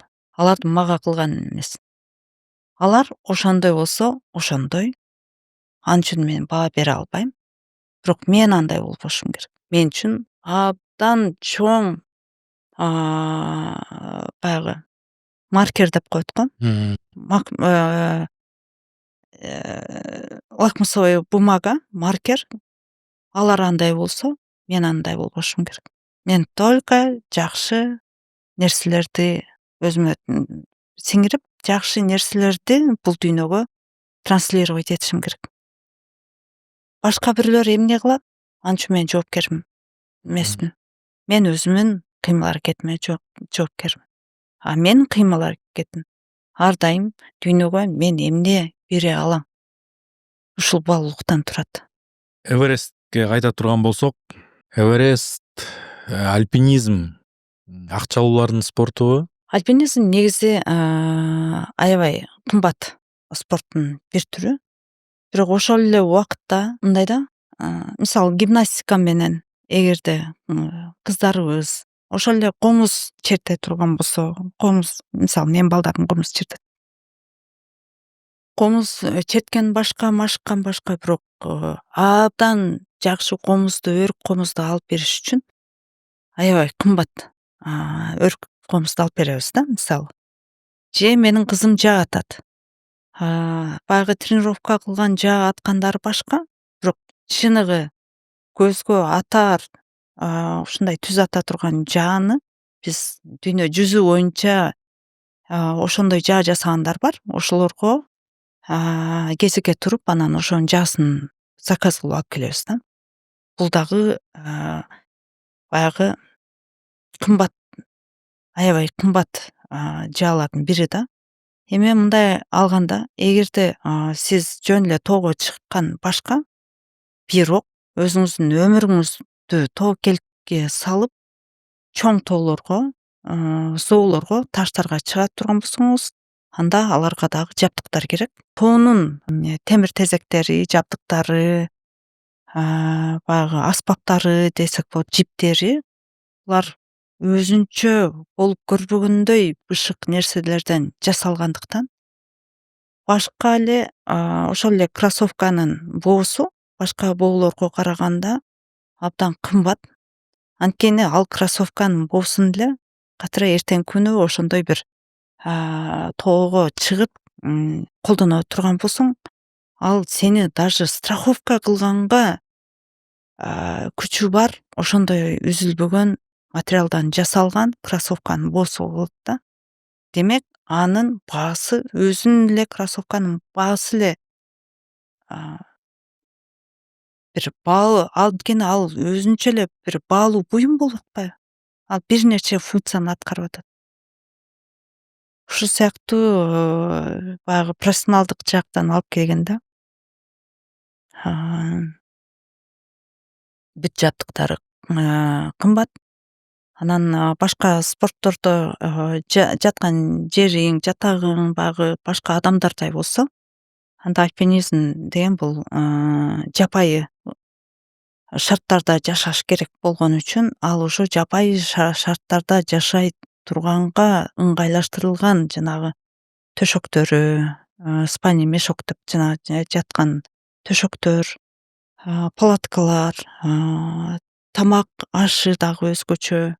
Ал тамак аштарын даярдоо даярдоочу идиштери дагы өзгөчө, ушул баардык нерсе өзгөчө да. Анын баардыгы ушул акча, анын баардыгы башкача материалдан жасагандыктан баалары да кымбат. Ошол мындай ой жаралды да, ошол шерпалардын ролу кандай? Негизи Эверестке чыгууда акчаң болсо 10 шерпа деле алып алсаң болот да, мисалы. Мындай да. Шерпалардын ар бир туристке сөзсүз бирден шерпа. Ал сөзсүз. Шерпасыз чыкпайсың. Ошол шерпа кошуп беришет. Шерпа деген бул жаңы жүктөрдү ташып, Жүктөрдү көтөрүп ташып, алып жүргөн кызматкер. кызматкер. Мисалы Кыргызстанда портер деп коет, жүк көтөрүүчү. Ал жакта шерпа деп коет. Шерпа ошо бир шерпа бир туристтин жүгүн көтөрөт да. Мен биринчи жолу чыкканда бир шерпа, бирок экинчи жолу чыкканда көбүрөөк кислород алгандыгым үчүн ал кислородду бир шерпа көтөрө албайт, ошондуктан экинчи шерпаны да кошуп беришкен. Эми макул, мен эгерде 10 шерпа алайын десем, акчам деле жетеби же жетпесе деле ал компания 10 шерпаны кошуп берейин десе, ал 10 шерпа мага эмне кылат? Анткени бардык жолду өзүңүн өпкөң менен дем аласың. Сен үчүн шерпа дем алып бербейт. Сен үчүн басып бербейт. Анткени бардыгыбыз бир жипте, биринин аркасына бири ошол жип менен кетебиз да. Мисалы шерпанын үстүнө мине албайсың. Демек сен өзүң басышың керек, сен үчүн шерпа басып бербейт. Ал 10 шерпа сага кандай жеңилдик алып келет? Эч кандай жеңилдик алып келбейт физикалык тараптан. Сен жүгүңдү көтөрүп берген ошол шерпалар болсо болду, калган бүт кыйынчылыктарды өзүң башың менен алып өтөсүң. Эгерде мен дем алганымы бир шерпа дем алып берсе, же менин басканымы бир шерпа басып бере турган болсо, же мени ошол 10 мынтип көтөрө ала турган болсо, ал физикалык тараптан жол возможность жок. Мен ошентмекмин, мен эмес, мисалы арабтын принцтери болуп көрбөгөндөй дүйнө жүзүндө бай кишилер бар. Ошол эле мисалы биз барганда өзүнүн личный самолету менен жүргөн бизнесмендер самолетун ошол жерде токтотуп коюп, ошол жакта жүрүштү. Ошолор ошентип чыга бербейт эле. Алар деле канчасы чыкты, канчасы чыга албай атат. Кеп бул жерде баягы айтып атам го, тоо стихия депчи. Ошол стихия менен адамдын дене организми бирден бир өлүм менен өзүн гана кармашканда башкалар эң жардам берейин десе да жардам бергенге возможность жок. Анан баягы мен 2 ай жатып ошол жерде ротация өтүп аттым, акклиматизация болуп атты организмде, болуп көрбөгөндөй күнүгө тоого чыгабыз же ылдый түшөбүз, ушинтип болуп көрбөгөндөй тренировка болуп ротацияга чыгып аттым да, эми аны ар бир күнү ошол өзүмдүн аудиторияма мага катталгандарга бүт баарын көрүп атышты. Мен күнүнө каяка барам, эмне тамак жейм, канча жолу ротация болдум деген нерселердичи. Эгерде ошол он шерпа менин ротациямы өздөрүнө ала турган болсо, менин дене организмди алар акклиматизация кыла турган болсо, мен жата бербейм беле. Эмнеге кыйналам? Күнүгө 2 ай. Бул деген адамдын организми по-любому өзүн гана өтө турган баягы сыноо да. Мисалы, сен тоого чыкканда түтөк боло турган болсоң, башың ооруй турган болсо, алсыздык боло турган болсо, сен ооруңду алып бирөөгө мен ооруп ушинтип түтөк болуп атам, сен ооруп берчи дей албайсың да. Мисалы, жайлоого чыкса деле башың ооруса, ошол жайлоодо жашаган тууганыңа мен мына оорума бирдеме кылып берчи деп берип кайтара албайсың да. Ал ооруну, ал түтөктү сен өзүң бир күн ооруп, эртеңкиси күнү организм ошол түтөккө акклиматизация болуп ордуна келгенде анан эртеси күнү оорубайт. Бул организмдин ошол бийиктикке көндү деген нерсе. Анан кийинки бийиктикке чыгасың, ошентип акклиматизация болот. Бул жаратылыштын жараткан менен организмдин экөөнүн бири бири менен болгон мамилеси жана бири бирине болгон карама каршылыгы, бири бирине болгон көнүүсү, аны башка бирөөгө эч качан жүктөй албайсың. Анан ошол жака барып келген, чыгып келген нерсеңди да башка бирөөгө жүктөй албайсың.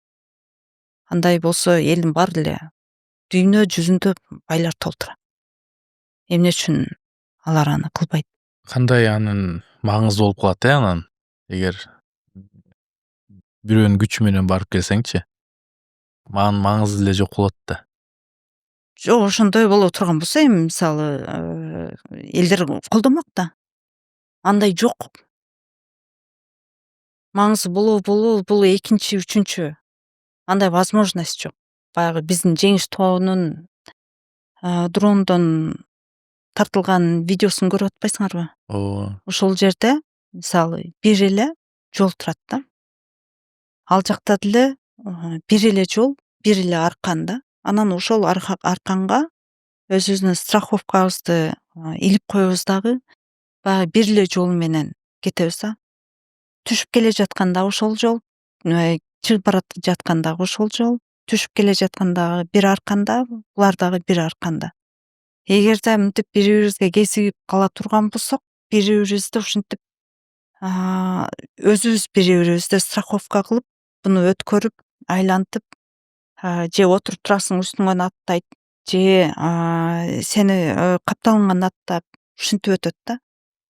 Ошондой условияда кантип бирөө көтөрө алат? Эгерде ошондой көтөрө ала турган болсо, ошол өлүмдүн алдында жаткан тирүү альпинисттерди деле көтөрүп түшүшмөк да. Мисалы, аябай көп мисалдар бар. Ошол өлүм алдында жаткан альпинисттерге эч нерсе жардам бере албай дальше кетишет да. Көрөсүң, билет, көрөт. Ал калып кеткен альпинисттер да билет азыр кандайдыр бир убакыттан кийин өлүшү мүмкүн экен. Бирок ага дагы жардам бере албай кетишет. Анткени билет. Анын үстүнө 8 миңден кийин зона смерти деген башталат. Ал зона смертиде баягы өлүм зонасы деп коет. Организм кайтара калыбына келбейт да. Организм только өзүнүн ички запасын гана жей баштайт. эгерде мисалы мен ошол 3 күн ошол жерде кислород менен, кадимки эле кислород, жата берсең жата берет, шамал болбой эле турат, бирок дайыма кислород менен дем алып деле 3 күн жата турган болсом, просто өпкөм эзилип, ал кислороддон эзилип өлөт да. Кислород жанагы баллондогу кислородду кечки ошо менен дем алганым үчүн дагы неме кадимкидей баягы ковидте өпкөнүн ичи эзилип калып атышты го, ошондой болуп эзилип өлөт адам. Ал жакта физика, Зона- ден соолук башкача иштей баштайт экен да. Зона смерти деп бекеринен айтылбайт, анткени зона смертиде организм ички ресурстарын, ички запастарын жей баштайт. Ошол эле булчуңду, ошол эле майды, ошол эле сөөктүн запастарын, бүт баарын ички запастарды, сырттагы запасты кабыл албайт жана аны кабыл ала да албай калат, переваривать эте албай калат, тамак ашты сиңире албай калат, Жесең деле витаминдерди сиңире албай калат. Только ички ресурстарды колдонуп калат да, ошон үчүн зона смерти дейт. Ошон үчүн ошол жака бир ашып кетсе 1 сутка, болбосо 12 сааттын ичинде ал жерден түшүп кетиш керек. экен да. Калсаң бүт анда. Калсаң бүт. Кислород менен калгандар болот. Кээде ошол жерге барып, баягы штурмда чыга албай ошол жерде калып кеткендер болот. Бирок алар 1 суткадан ашпаш керек. Кайтара 3-2 базага түшүш керек. Жана ошол жерде күтүш керек. Кислороддогу баллонду 1 суткадан ашык дем албаш керек. Альпинисттерге Эверест эң акыркы чокуу эмес турбайбы? Жок. Альпинисттерге Эверест кийинки коркунучтуу чокуларды багындырууга болгон старт. Эң бийик чокуу, Эң бийик чокуу, эң коркунучтуу чокуларга барууга өзүнүн эшигин ачат. Ошол эле К2 жакында Эдуард Кубатов барып келди. Эмне үчүн Эверестке чейин К2га барган жок? Болбосо К2 мисалы Эвересттен бир кыйла төмөн. Анткени ал коркунучтуу тоо.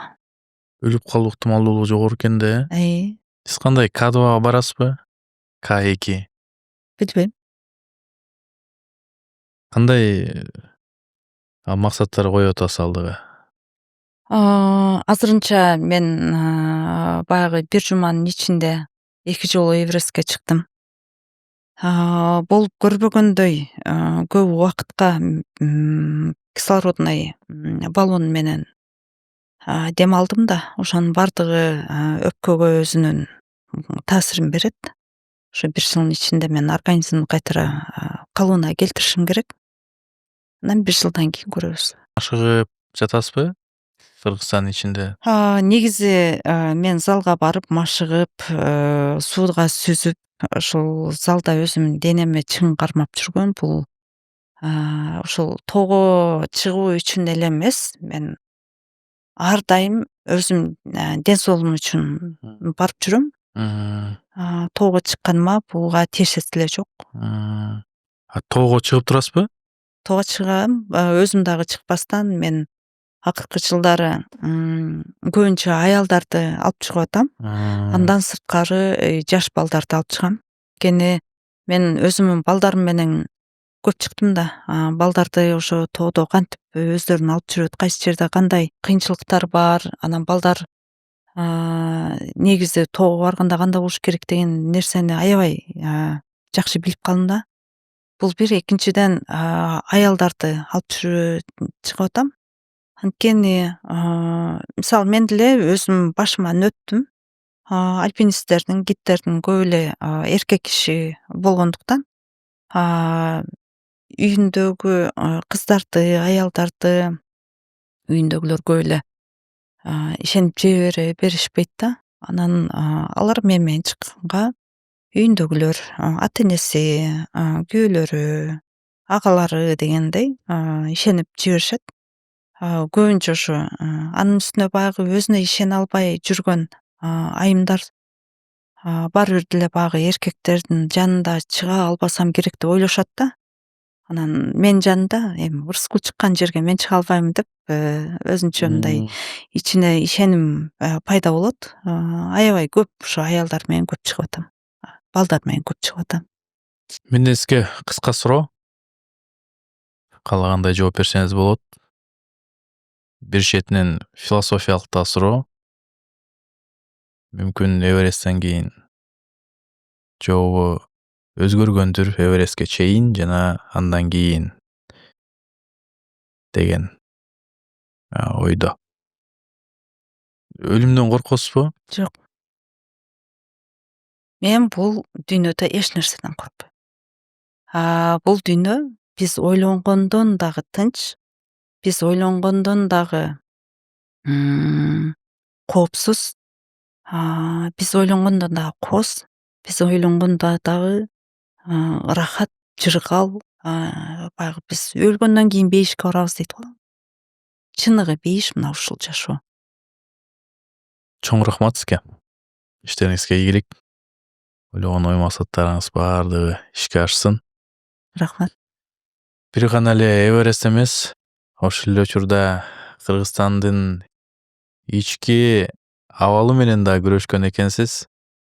Буюрса баары да артта калды. Алдыда так эле ушундай ийгиликтер жана жаңы жеңиштер, жаңы чокулар күтүп турат деген үмүттөмүн. Чоң рахмат.